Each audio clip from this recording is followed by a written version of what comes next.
I stumbled back to the hospital room. My heart, which should have been numb long ago, still ached sharply. Looking at the sleeping Oscar, I unconsciously reached out and plucked a strand of his hair. Before long, Charlie rushed over, his face full of apologies. "Evelyn, I'm sorry. The company was too busy last night. I came over as soon as I saw your message this morning." He pretended to pat Oscar's head, glanced at the medical records, and finally let out a sigh of relief. "Luckily, everything's fine. You must be tired. Take Oscar home." I nodded, completed the discharge procedures, and handed two strands of hair to the doctor. When I returned to the ward, Juliet was sitting by the bed, feeding Oscar porridge. She took a small sip to check if it was too hot, leaving a bit on her lips. Charlie saw this and smiled, naturally reaching out to wipe it off for her. Seeing me come in, Charlie and Oscar both turned their heads, showing identical cold disdain. Charlie quickly put on a gentle expression. "Evelyn, you must be tired, right?" Juliet came to visit Oscar and brought some seafood porridge. "Have some too." My throat tightened, and I gave a bitter smile. "I'm allergic to seafood." He froze for a moment, awkwardly opening his mouth.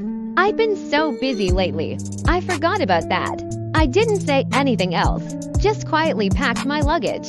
Oscar occasionally casts resentful glances at me. Realizing I was disturbing their family of three, I tactfully left the room. Soon, Charlie took us home. He glanced at me and tentatively said, "You're busy preparing for the wedding these days. How about letting Juliet stay to take care of Oscar for now?" He signaled Oscar with his eyes, and Oscar immediately whimpered weakly, clutching tightly onto Juliet's sleeve. I knew their intentions clearly, but I was tired and just went along with them. During the days Juliet stayed at home, I quietly wrote the invitations. I changed all my names on them to Juliet Harrison. A few days later, Charlie took us to Hazel's house for dinner. As the door opened, Hazel warmly greeted Juliet and Oscar. When she saw me, her expression instantly changed, and she rolled her eyes.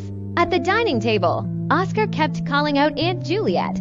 Hazel was happily chatting with Juliet, but as soon as she heard that title, her face darkened. "What Aunt Juliet? She's your realm." She scoffed and glanced at my reaction. She never liked me anyway, probably waiting for me to argue so she could take the chance to scold me. But I just kept my head down, eating, pretending not to hear. Hazel's face instantly changed, and she slammed her fork onto the table.